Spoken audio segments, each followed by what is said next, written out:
আরব উপদ্বীপের হৃদয়ে এমন এক অঞ্চল বিস্তৃত যার নাম উচ্চারণ করলেই শোনা যায় মরুর হাওয়ার ফিসফিসানি, নাজাদ। এই নাজাদ শুধু একটি ভৌগোলিক অঞ্চল নয়, এটি ছিল সভ্যতা, সাহস, স্থাপত্য ও সংস্কৃতির এক গভীর উৎস। যে ভূমি আজ সৌদি আরবের কেন্দ্রে, একসময় সেখানে জন্ম নিয়েছিল এক অনন্য মানব সভ্যতা, যার শিকড় কয়েক শতাব্দী পুরনো। নাজাদের গল্প শুরু হয় খেজুর বাগান, মরুঝড় ও উড়ন্ত বালুকণার মাঝেই। পৃথিবীর জন্য সভ্যতাগুলো নদীর ধারে জন্ম নিলেও নাজাদের মানুষ বেঁচে থাকত তৃষ্ণার্ত মরুভূমির উপর ভর করে। কঠোর আবহাওয়া ছিল তাদের শিক্ষক, প্রাকৃতির কঠোরতা ছিল তাদের প্রথম পরীক্ষা।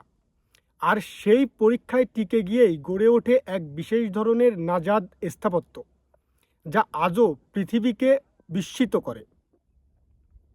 নাজাদের ঘরবাড়ি ছিল কাঁচামাটির ইট, খেজুর কাঠ এবং পাথরের মিশ্রণে তৈরি। যখন সূর্যের তাপ পাথর গলিয়ে দিতে চাইতো, তখন এই মাটির দেয়াল শীতলতা ধরে রাখত, ঠিক বর্তমান সময়ের এয়ার কন্ডিশনের মতো।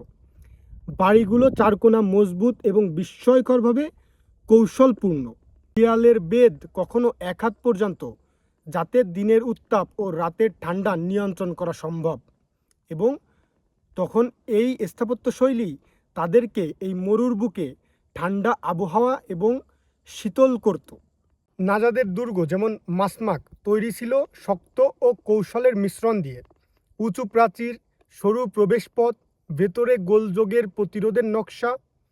প্রতিটি খিলান, প্রতিটি দরজার পিছনে ছিল যুদ্ধের প্রস্তুতি, আর প্রতিটি জানালা ছিল নির্ভুল দৃষ্টিসীমার শত্রুর গতিবিধি পর্যবেক্ষণের সুযোগ।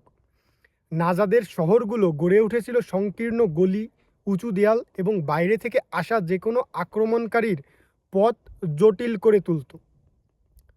এই স্থাপত্য শুধু বেঁচে থাকার বিজ্ঞানই ছিল না, ছিল এক নির্দিষ্ট জীবন দর্শন। অল্পতে টিকে থাকা আর কঠোরতায় শক্ত হওয়া, এটিই ছিল নাজাদবাসীর বৈশিষ্ট্য। সংস্কৃতির দিক থেকে নাজাদের মানুষ ছিল মরুর কবি।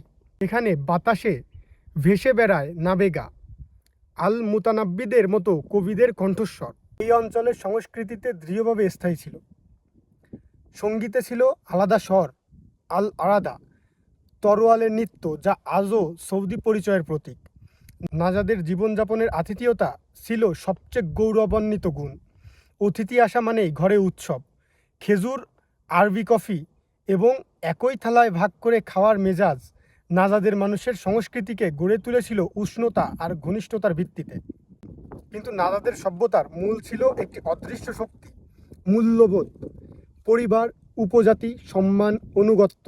এই সব কিছুই নাজাদের মানুষকে বেঁচে থাকা থেকে উন্নত সভ্যতায় পৌঁছে দেয়।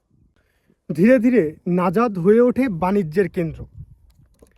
মরুভূমি পেরিয়ে কাফেলা আসতো দামেস্কাস থেকে, উপসাগরীয় অঞ্চল থেকে আসতো ব্যবসায়ী, ইয়েমেন থেকে আসতো সুগন্ধি ও মশলা। নাজাদের বাজারগুলোতে জমজমাট রেশম, ধূপ, লবণ, খেজুর এবং পশুপালনের পণ্য। এখান থেকেই উদ্ভব হয় সাংস্কৃতিক আদান প্রদান, সাহিত্য বিকাশ এবং রাজনৈতিক ঐক্যের বীজ। এই অঞ্চলের গুরুত্বপূর্ণ বৈশিষ্ট্য ছিল স্বাধীনতা। নাজাদ ছিল একসময় বিভক্ত উপজাতির সমাহার, কিন্তু তাদের একটি সাধারণ বিশ্বাস সবসময় যুক্ত রাখত: মরুর উপর বাঁচতে হলে ঐক্যই শক্তি। এই দর্শনই পরবর্তী সময়ে নেতৃত্ব দেয় সৌদি রাষ্ট্র গঠনের। নাজাদের সংস্কৃতি, স্থাপত্য ও জীবনাদর্শন একত্রিত হয়ে যে শক্তি তৈরি করেছিল, তার থেকেই জন্ম নিয়েছিল প্রথম সৌদি রাষ্ট্র, পরে দ্বিতীয় এবং অবশেষে আধুনিক সৌদি আরব, যা আজ বৈশ্বিক শক্তি।